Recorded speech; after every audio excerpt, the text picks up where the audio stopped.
Gue pengen lu coba tanya ke diri lu sendiri ya, siapa orang yang paling capek yang lu itu kenal? Capeknya ini bukan secara mental, tapi secara fisik. Jadi setiap kali dia bekerja, ya dia kerja keras banget secara fisik, tapi pulang-pulang dia itu udah nggak ada energi atau tenaga lagi, dia cuma bisa makan terus saya bobo. Terusnya besok lagi kerjanya lagi. Sekarang pertanyaannya, orang yang lu bayangin ini, apakah dia itu orang kaya atau enggak? Jawabannya itu enggak. Ini pertanyaan yang aneh banget. Dan ini terjadi di ekonomi modern zaman sekarang. Dimana orang yang capek itu belum tentu jadi orang yang kaya. Padahal ya kita dari kecil itu selalu diajarin sama satu equation ini, di mana orang yang kerja keras itu sama dengan kaya. Orang yang capek ya itu sama dengan akan mendapatkan hasil. Orang yang disiplin itu pasti naik level. Tapi menurut gua sekarang di ekonomi zaman sekarang ya di keadaan Gen Z sekarang gitu, ini equation ini atau pola ini udah nggak berlaku sama sekali. Di mana kerja keras itu udah bukan lagi sama dengan kaya. Kerja keras itu justru the bare minimum ya, dan capek itu bukan berarti lu jadi orang kaya. Capek itu justru lu jadi orang yang paling bawah. Dan ini yang nggak pernah diajarin di sekolah ya, dimana sekarang orang yang bekerja paling capek, orang yang bekerja paling keras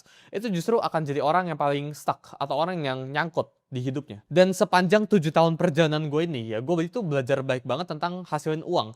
Dan kemarin gue itu buat video tentang 6 level dari cara kalian menghasilkan uang. Nah sekarang pertanyaannya, lu yang bagian mana? Ya lu di level 1 atau level 6? Again, nggak semua orang itu harus ke level 6, tapi at least lu bisa keluar dari level 1 sama level 2. Level pertamanya itu tenaga. Dan dalam video ini gue pengen breakdown ke kalian secara detail, karena video kemarin itu nggak cukup tentang level menghasilkan uang pakai tenaga kalian. Dan gimana cara kalian naik level ke level kedua. Gue kemarin bilang ya, kalau 99% orang itu nyangkut antara di level 1 atau di level 2. Level 1 itu tenaga. Lu menjual tenaga lu untuk mendapatkan uang.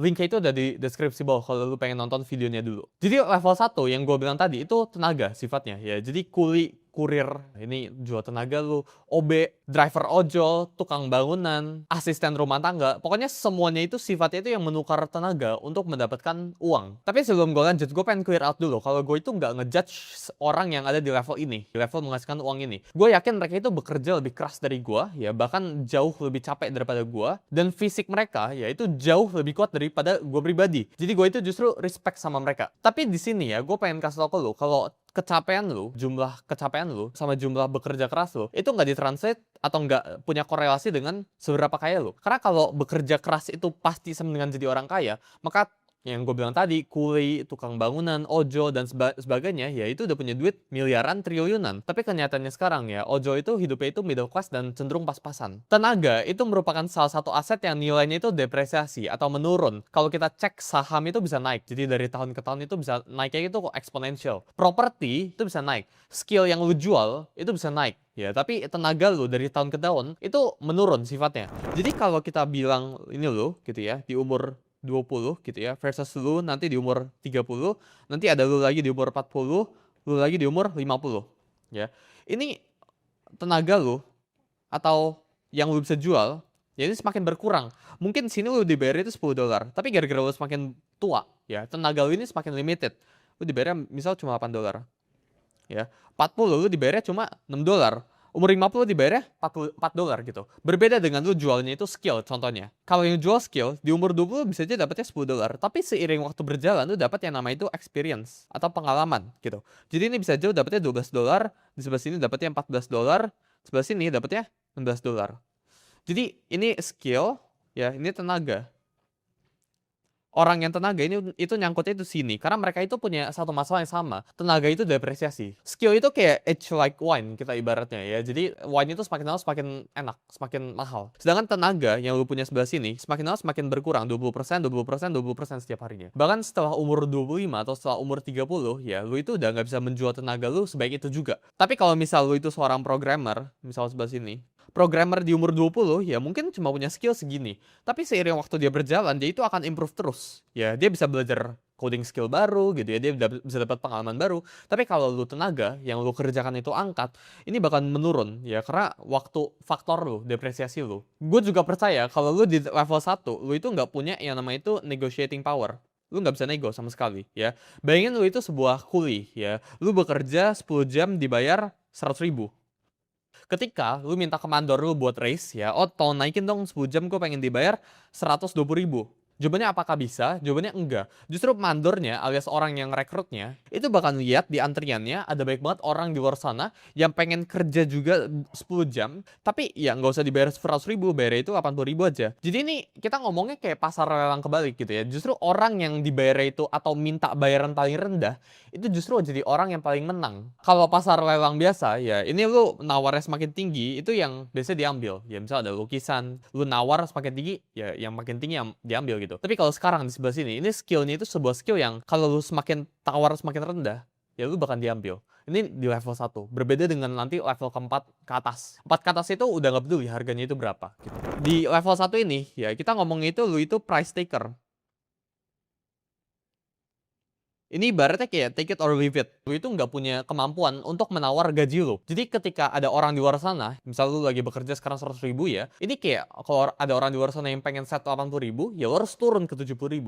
Kalau ada orang yang pengen bekerja, willing to work ya buat 50.000, ya lu harus turun lagi jadi 40.000. Lu itu nggak bisa berkompetisi dalam harga gitu. Tapi ketika nanti udah di level 4 ke atas, lu itu jadi kita sebut price maker. Lu itu yang ngebuat harganya, lu itu yang nentuin lu pengen dibayar berapa. Gue pengen lu tanya ke diri lu sendiri, kapan terakhir kali lu yang tentuin harga lu pengen dibayar untuk melakukan sebuah hal? Kalau jawabannya itu udah lama banget ya berarti lu masih di level 1 ini. Ya berarti harga lu itu masih ditentukan oleh orang lain, bukan sama diri lu sendiri. Di level 1 ya, ini lu nggak bisa bilang harga gue itu segini gitu ya. Di level 4 ke atas, ini lu bisa bilang harga gue itu segini. Dan orang lain itu nggak bisa nego sama lu. Tapi kalau level 1 ya, either yes or no gitu. Lu ambil atau enggak. Karena gue punya banyak banget demand di luar sana. Lu pengen kerja ya buat dibayar 100.000 atau lu nggak usah kerja aja gitu. Itu level 1.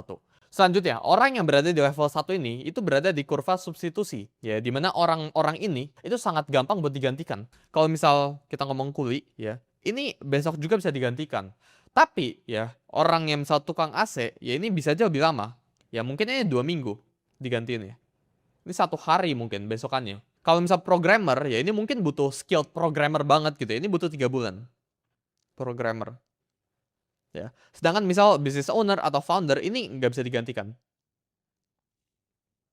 Gitu ya. Jadi semakin tinggi tiering lu ke atas, maka semakin tinggi bayaran lu. Dan semakin lu di atas sebelah sini, negotiating power lu itu semakin tinggi. Ini sama aja kayak kalau gue buat kurvanya kayak gini.